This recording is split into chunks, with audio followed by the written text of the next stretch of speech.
Hello friends, कसे आहात तुम्ही सगळे?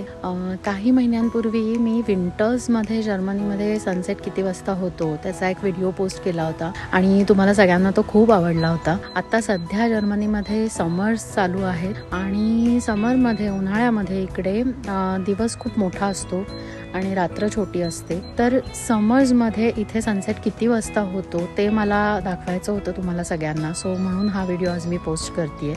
आधी आत्ता बाहेर सिच्युएशन काय आहे ते तुम्हाला दाखवते. हे बघा, ही अशी सिच्युएशन आहे आत्ता बाहेर. सगळीकडे ऊन पडलंय व्यवस्थित, भरपूर उजेड आहे आत्ता. सनसेटचं कुठेही नामोनिशाण दिसत नाहीये. सो एवढं ऊन आणि एवढा उजेड बघून तुम्हाला वाटत असेल की इथे आत्ता संध्याकाळचे 4-5 वाजलेले असतील जास्तीत जास्त, पण तसं नाही आहे. आत्ता इथे जर्मनीमध्ये रात्रीचे 9 वाजलेत. सो हे असं होण्यामागे हे बरीच कारणं आहेत. त्यातलं एक कारण म्हणजे जर्मनी हे खूप नॉर्थ साईडला आहे. सो त्यामुळे उन्हाळ्यामध्ये इथे जास्त वेळ सूर्यप्रकाश असतो.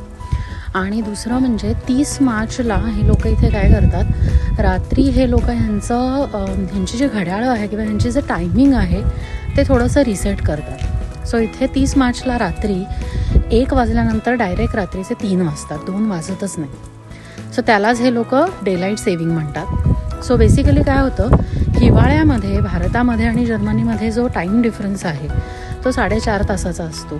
पण उन्हाळ्यामध्ये या डेलाईट सेव्हिंगमुळे हा जो डिफरन्स आहे हा 3.5 तासावर येतो. सो सध्या इथे काय होतं आहे माहिती आहे का, आत्ता तरी 9 वाजलेत, पण हा असाच उजेड आणि असंच ऊन हे रात्री 10 वाजेपर्यंत इथे असतं. सो होतं काय, संध्याकाळी दिवा लावते जेव्हा देवापाशी, तेव्हा असं वाटतं की अरे आपण दुपारी दिवा लावतोय.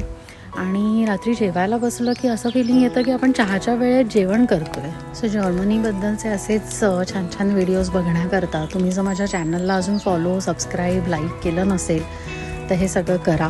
यूट्यूब चॅनलची लिंक माझ्या बायोमध्ये आहे आणि तुम्हाला जर हे रील आवडलं असेल तर शेअर करा.